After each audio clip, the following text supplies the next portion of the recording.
Shalom, Daniel Botkin here. Welcome to the program. We're looking today at the Torah portion called BAMIDBAR, which in Hebrew means in the desert or in the wilderness. The ba part is the prefix for in, and midbar is the Hebrew word for wilderness or desert.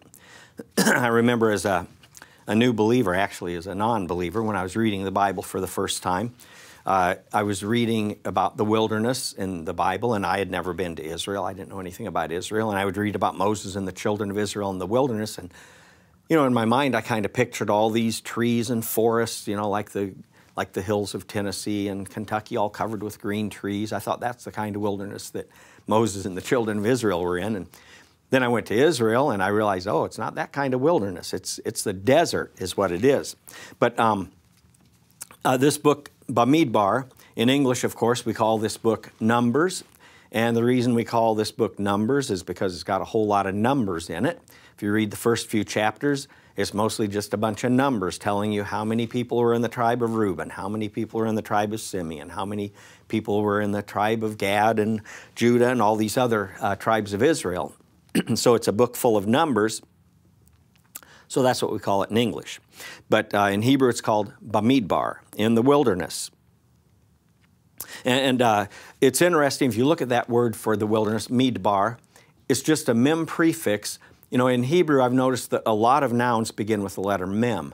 And because you'll see that a lot of nouns are formed by simply taking a verb and attaching a mem prefix to it and turning it into a noun. Did I say that right? Yeah, they take a verb and put the mem prefix, and that turns it into a noun. So you have davar, which can also mean thing or word, but the verbal form of davar means to speak. So the word for midbar, it's the same root as the verb to speak. And what is the connection between speaking and the desert? And maybe none, because there are some Hebrew words that have the same root that have absolutely no connection to each other as far as their semantic meaning. But it's possible that the word midbar is related to the word speak because it's in the desert where God often speaks to people. It says the Lord spoke to Moses in the wilderness. The word of God came to John in the wilderness. So God speaks to man oftentimes in the wilderness, in the desert. He makes his voice heard. Because if you ever go out into the desert, it's isolated, it's bare virgin territory, there's an eerie silence. I remember the first time I ever was actually in the desert and outside of a car, standing outside in a desert, and just how eerie it was. I had never been any place where it was just this silence. And we were away from the city. And, when you think about the desert, it's like you're not distracted by all the noise and the clutter and the crowd and the confusion and the rat race of 21st century American culture. And so in the desert, God is free to speak. Well, he's free to speak anytime. But in the desert, his voice can sometimes more easily be heard. As a matter of fact, there's something I love about John the Baptist. It says that after he was born and his father's tongue was loosed, he had been struck dumb because he didn't believe the angel that told him he was going to have a son. And then after he gives this long prophecy about John, and then it says, and the child grew and waxed strong in spirit and was in the deserts until the day of his showing unto Israel. So John the Baptist spent a lot of time in the deserts growing up. We aren't told very many details, really no details, about his formative years other than the fact that he was in the deserts until the day of his showing unto Israel. And then when we get into chapter 3 of Luke's Gospel, that was from Luke 180, in chapter 3 there's a passage that I've always loved where it describes all these tetrarchs and leaders, religious and political leaders.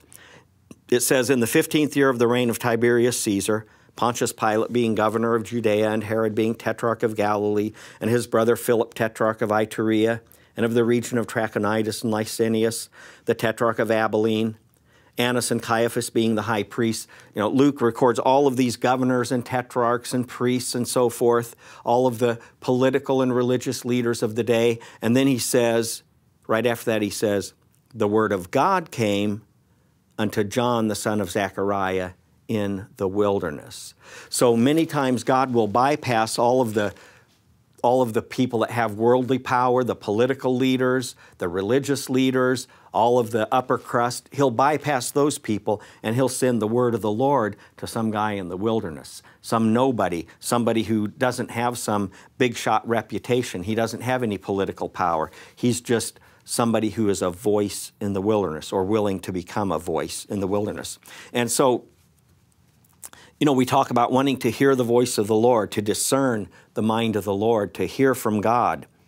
And sometimes we need to go to the desert, as it were. And I don't mean that we have to take our body to the desert necessarily, although if you want to do that, that's fine. But we need to take our minds, our spirits, to the desert by entering into a closet of prayer, getting alone with the Lord, shutting the door, turning off the computer, turning off the television, turning off anything that's going to distract you, even turning off the lights if need be, and just getting alone with the Lord and focusing on Him, casting all your cares upon Him, leaving your burdens outside, and just go to that spiritual desert. Take your mind and your heart and your spirit into the desert and just get alone with the Lord. Say, Lord, here I am. I want to hear from you. I want to get direction. I want to get guidance. I've got a decision I need to make. I've got things I need to decide. And so I want to hear your voice. And so you just begin to focus on the Lord and pray. And then, you know, away from all the clutter and the crowds and the confusion and so forth. You know, God is always willing to speak to us. You know, I point out, sometimes I'll point out, you know, there's all kinds of voices out there. Wherever you are, there's voices all around you. If you had the right equipment and you had it tuned in, you could pick up those voices. If you had a radio, a TV, a CB radio, a walkie-talkie, a computer, you know, with the right equipment, you could pick up all kinds of voices. They're all around you all the time, but you don't hear them unless you got the right equipment and got that equipment turned on and tuned in. Well, among all the voices that are around you, there's also the voice of the Almighty, that speaking voice that He is always speaking. He speaks, but we need to have our ears tuned in. We need to get our spiritual ears tuned in and not be so focused on the things around us. We need to go to the desert.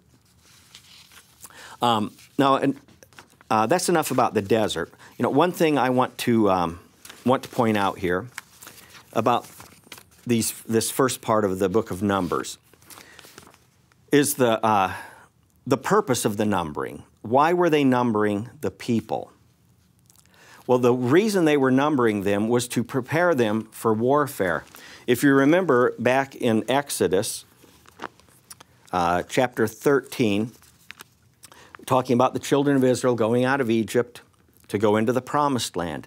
And Exodus 13:17 says this, "It came to pass when Pharaoh had let the people go that God led them not through the way of the land of the Philistines, although that was near, for God said, lest peradventure the people repent when they see war and return to Egypt." So the people were not ready. They were not yet ready for warfare, so God didn't take them by the shortest route because they had to be prepared for warfare. And so in Numbers, they're being counted, they're being numbered in preparation to take possession of the land, to dispossess the land. And now what does this teach us? It teaches us, okay, we are called to spiritual warfare. We are called to wrestle against principalities, powers, and so forth like that. Not the weapons of our warfare are not carnal. We're not fighting a flesh and blood battle with guns and knives and swords and all that stuff. But we are called to spiritual warfare. And we need to think of ourselves in a sense as soldiers of the Lord. And that involves counting, organizing, assembling, instructing, and training the people. The people were numbered according to their tribes and their families. And, you know, the thing I want to point out here is that at this time, everybody knew where they belonged. Everybody knew which tribe they were a part of. You know, today we think, well, what congregation should I belong to? Where should I live? Who should I be with? Who should I fellowship with? And, you know, we need to find our place in the body of Messiah. We need to find out where do we belong, because there's a lot of confusion out there, people who don't know where they belong, what fellowship. But here they knew where they belonged. Everybody knew which tribe they were a part of, where they belonged. They knew who had authority over whom. They knew what task they had to do, when to do it, and so forth. And, you know, I look at the body of Messiah today, especially among Messianic people, and there are many Messianic people who they don't want to be accountable to anybody. They don't want to work with other people. They just simply don't want to cooperate. They don't want to submit to any kind of authority. They don't want anybody to be in leadership. They just want to be free to do whatever they want to do. You know, a lot of Messianic people don't want to be committed. They have this mentality that they're just this lone, independent, free spirit that comes and goes and doesn't have any commitment, no responsibility to the body. They think they're accountable to the head only, but the head has a body. You know, verses like Hebrews 13, it says, obey them that have the rule over you and submit yourselves. That presupposes that you're either somebody's going to have the rule over you and watching for your soul. It says, for they watch for your soul. Somebody's going to have the rule over you, or you're going to be in a position of leadership yourself and hopefully be accountable to other leaders. You know, it presupposes, you know, people who, they think, well, you know, egalitarianism or hierarchy, which is it in the kingdom? Well, really, you've got both. We've got egalitarianism. Everybody is equal as far as our status as born-again children of God. You know, that if, you know, if someone is a child of God, they're a child of God. One child of God is just as legitimate of a child of God as anybody else. You know, my oldest son, who's in his late 30s, you know, an award-winning journalist, and my youngest child, a daughter with Down syndrome and autism, who's not even verbal, you know, the difference between those two in their abilities is they're oceans apart, but the one is just as much my child as the other. They're both my children. So there is egalitarianism in the body as far as our status as children of God. There's neither male nor female, Jew nor Greek, bond nor free. However, there is also hierarchy, and some people despise that word hierarchy. They think there's no hierarchy in God's kingdom. Well, I would beg to differ, because hierarchy, the root of that word is arche, which is, you know, borrowed from the Greek word arche, means first or prominent, prime. And if you don't have a hierarchy, if there's no arche, you have anarchy. You have anarchy. And anarchy is not God's way of governing in the body. And the fact that you'll find throughout the Bible, you'll find these words sprinkled throughout the Bible: submit, subjection, obey, rule, lead, follow, heads of tribes. You know, you have all of these different terms sprinkled throughout the Bible, and all of those terms, without a hierarchy in God's kingdom, those words would have no meaning. They would have no place in the book of God if you don't have leadership and following and submission and authority and so forth. And, you know, I've pointed out to people that a lot of American believers especially seem to have the, what I call the me and Jesus mentality. Way back, I think it was in the late 60s, early 70s, there was an old country music song by Tom T. Hall called Me and Jesus. And he'd sing, me and Jesus, we got our own thing going. Me and Jesus, we got it all worked out. And I don't remember all the words, but I just remember that he was basically just talking about how, yeah, it's just me and Jesus, and, you know, we don't need no church or preacher, nobody telling us right or wrong. And, well, you know, me and Jesus, we got everything all worked out. You know, it's just my own personal relationship with Jesus, and I intend to keep it that way, and nobody is going to interfere with me and Jesus. We got our own thing going. And that might appeal to many 21st century American believers, but that is not the biblical model. Just me and Jesus apart from a body doesn't work. You know, Paul the Apostle in Corinthians, he writes about the body and, you know, the local assembly being like a human body. And, you know, this is, you know, the book of Numbers. We had the people were a body. There were heads of tribes. There was Moses, there were the priests, there were the heads of tribes, there were the leaders of the army. You know, everybody had their place. There were leaders and there were followers. And in the New Testament scriptures, we see the same thing. We see elders and apostles and so forth. We see leaders and we see people submitted to authority and so forth. And when Paul talks about the human body, he talks about how we are members of his body. And if you look at the body, you see that the different parts of your body are designed and created differently. Like my feet are designed to help me walk or to make me walk. And, you know, my ears are designed to listen, and my arms are designed to do what they do. You know, if I look at my hands are designed to handle things. You know, I mean, some people can walk on their hands, but that's not really what the hands were designed to do. And so you, as a member of Messiah's body, you were designed and created to be a part of the body of Messiah. You have a function in the body of Messiah. And even if you think you're just nothing, if you think, oh, I'm nobody important, I'm just like the little finger of the left hand, well, guess what? The little finger of the left hand's important for a guitar player because he can't make certain chords without that little finger on the left hand. So even if you think you're just a small part of the body, that's okay. You have a place, you have a function.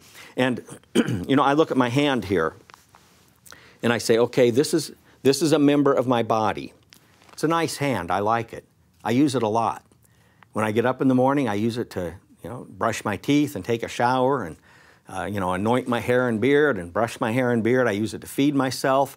I use it to minister to my own body, and I use it to minister to other people. And if I'm going to write an article, I pick up the pen or pencil, and I use this hand. I begin to write. If I'm painting a painting as an artist, I use this right hand. My right hand is a very useful hand. It's a very good member of this body. But I'm going to do, you know, I'm not a PowerPoint guy. I don't use PowerPoint stuff, but I got a little visual aid here I want to use. I brought a few props. I brought my cutting board here, and I brought my axe here. And just give me a minute to get my props ready here, because, you know, that hand, it's only good if it's attached to my body. It only serves me and serves others if it's attached to a living body. If I take my trusty axe here and, okay, if I detach my hand from my body here, now don't be alarmed, this is all fake, it's not real. If I detach my hand from my body, what good does it do, right? It doesn't do anybody any good because it's not attached to my body anymore. So in order for my hand to do what it was designed and created to do, it has to be attached to a living body. And if it's not, it's just going to sit there, and it's still a hand. I can even move the fingers. You know, the fingers are movable, and you can move it around and so forth. It's still a hand, but it's never going to do what it was designed to do because it's been detached from the body. So, if you're a member of Messiah's body, you need to be attached to a local body so that you can do the will of the head. Because this will, if it's just left alone, it will wither up and dry away. You know, let me share with you a dream I had a number of years ago. Here, we'll put this stuff away. Several years ago, I had a dream, and in my dream, I was cutting wood with a chainsaw, and I slipped and cut off my right hand. Now, in a dream, you know, it didn't hurt because it was just a dream. You know, so in the dream, it didn't really hurt, but I thought, oh, I cut off my right hand, so I picked it up, put it in a paper bag, and said, well, I'll go to the hospital and have them reattach it. So I had my severed hand in a brown paper bag and walked toward the hospital, and I ran into my brother and stopped, and he said, where are you going? And I held up the bag. Oh, I cut my hand off. I'm taking it to get it sewed back on. And he goes, oh, okay. And so we stood there and chatted a little bit, which I found out later was a mistake. So I get to the hospital finally, and the doctor in the emergency room said, what do you want? And I said, well, I said, I cut off my hand. I handed it to him. Here, I cut off my right hand. I want you to reattach it to me. And the doctor looked at my hand, and he looked at me, and he looked at my hand and looked at me, and he finally said, I'm sorry, we can't reattach that hand. I said, what? He said, no. He said, you waited too long. It's all dried up. It can't be reattached. You waited too long. It's dried up. And in my dream, I thought to myself, oh, this can't be. Lord, this can't be God's will for me to live without my right hand. How am I going to tie my shoes without my right hand?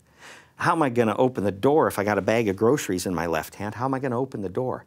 This can't be God's will that I not have my right hand. And I started, you know, praying, Lord, what do I do about this situation? How am I going to get out of this mess? And I thought to myself, well, the doctor says it can't be reattached, so that's out of the question. And then I started praying some more, and I said, I don't have enough faith to believe that you're just going to grow me a new hand. I mean, I know theoretically you could, but I don't have that kind of faith. And so I said, Lord, what can I do? And then I thought, then it occurred to me, I thought, hey, I don't have enough faith to believe that God can grow a new hand, but I do have enough faith to believe that if I pray and ask the Lord to just turn this whole episode into a dream that didn't really happen, I have enough faith to believe that. So I closed my eyes and I said, Lord, by faith, I pray that you just turn this whole thing into a dream that didn't really happen and let me wake up with my right hand. And I woke up and I was moving my hand like that. It worked. I had my hand back. So it worked. So that was just a dream. But if you are a hand detached from the body, or a toe or a foot or a finger, whatever your role in the body is, if you're detached from the body, if you're one of those, those messianic hermits that just wants to go out in the wilderness away from everybody, to get away from, the coming apocalypse or whatever, the survivalist mentality thing. If you're one of those people, you need to understand you need to be attached to a body of some sort. You need to find out where you belong, what body of people you belong with. And I'm not saying you shouldn't live out in the woods or anything like that, because you can still fellowship. We've got cars, we can drive places. But we need to all be involved. We need to be a part of a local assembly and find out what is our part, what is our place. Because I tell you, over the many years that I've been a believer, I have seen so many people who are just like this disconnected hand. They get out of fellowship. They get upset because they get disappointed with a church, or somebody says something that hurts their feelings. And so they just say, well, I'm not going to fellowship with them anymore. And they detach themselves and they just sit there like a hand. And they begin to wither and dry up. They're barren. There's no fruit of the Spirit anymore. And pretty soon they just wither away. Some of them backslide. Some of them go into some carnal church. They just basically don't bear any fruit anymore. They're just like a hand with rigor mortis that's just dried up, and it's of no service to anyone. And not only do they suffer, but the body also suffers, because now they're not there to minister to the needs of the body, to do the things that the Lord designed them and called them to be and do in the body. And, so many people, especially in the Messianic movement, but really in all the church world, you see people getting mad and leaving a congregation, oftentimes for trivial, petty reasons. Now, I understand sometimes you have differences that are so deep, so irreconcilable, that you can't really stay with a particular body, because of a wide difference of opinion about this thing or that thing. But, I think over the years, people who have just left our local assembly over the past, over 22 years that we've been in assembly almost. I think of all the people who have left, some of them had good reasons. They were moving away or something. But a lot of the people who have left our congregation, when you look at the reasons that they had to leave, you think, was that really a legitimate reason? Usually it wasn't. Usually it wasn't legitimate at all. And many of the people who get out of fellowship, they end up just backsliding or going back to just some lukewarm church and not really serving the Lord anymore. And, one thing that I've noticed too among people who get out of fellowship is that they make themselves a target for the devil. Peter says that our enemy, the devil, is like a roaring lion seeking whom he may devour. And if you've ever watched any of these nature documentaries about lions devouring their prey, okay, you've got a lion and he wants to have a meal of antelope, and here's a herd of antelope down there. So how's he going to get an antelope? The lion will sit and patiently watch and wait, and then he'll see a stray antelope kind of drift away from the herd. And when he sees that stray antelope kind of drifting away from the herd, that antelope becomes easy pickings for the lion. And that's the same way it works with God's people. Believers who get out of fellowship, they begin to drift away from fellowship. They separate from the herd, as it were. And then the enemy comes in like a roaring lion, gets between them and the herd, and then they're done for. The enemy has them. I remember I was sharing that with some believers up in Canada a couple of years ago when I was up there. And one brother, he shared about a documentary he had seen about the wildebeests in Africa. And this is another neat spiritual lesson about how believers make themselves pray for the lion. He said that there's a certain species of gnat that will get into the nose of a wildebeest. Now, the gnat itself is not of any danger to the wildebeest, but what the gnat does is it lays eggs in the sinus cavity of the wildebeest, and when those eggs hatch, the larvae feed on the brain of the wildebeest, and what it does is as the larvae are eating away at the brain of the wildebeest, it causes it to get all disoriented, and it just starts going in circles. And I think he said they even call it the circling disease or circling syndrome, something to that effect. But the wildebeest will just get all disoriented and just start going around in circles, and eventually he'll separate from the herd, and then the lions come in and get him, just like the antelope that strays away from the herd. And when that brother shared that, I thought, you know, that is a perfect illustration of how some people get into what I would call a circling syndrome with a pet doctrine. They get some pet doctrine in their head. You know, they've got some pet doctrine, and it's usually some minor thing, and they're just so obsessed with that one pet doctrine. And the first time, you know, when they meet somebody for the very first time, one of their first questions is not, you know, how did you meet the Lord? It was, what do you believe about doctrine ABC? You know, what do you believe about this doctrine? And they're forever just going in circles, and they're always looking for a congregation that believes every little detail of their pet doctrine exactly the same way they do. And these people just are in a circling syndrome, just circling, and eventually they can't find a place that believes every little detail exactly the way they believe it. And so as a result, they eventually, in their circling, they just get further and further away from fellowship, and then they're just out there on their own, and then they make themselves easy prey for the enemy to come in. So, you know, I just want to encourage you to be in fellowship. Fellowship is important. It's the biblical norm. It is the biblical norm. As I said, you've got words like, you know, follow me as I follow Christ, Paul said. Words like submit and subjection, obey, rulers, authority. All of these words presuppose normal congregational life for disciples of Yeshua. We don't see any of the, you know, just this lone prophet out in the desert. I mean, God may call you for a season to be somewhat isolated for prayer, for meditation in His Word, you know, just for a temporary season to prepare you for ministry. But if it's to prepare you for ministry, then get in the body and begin to minister. Because it's important that you see yourself not just as some lone individual disciple, but as a disciple who is a part of a body that has order, that has harmony, that has leadership. Thank you for your time. Shalom.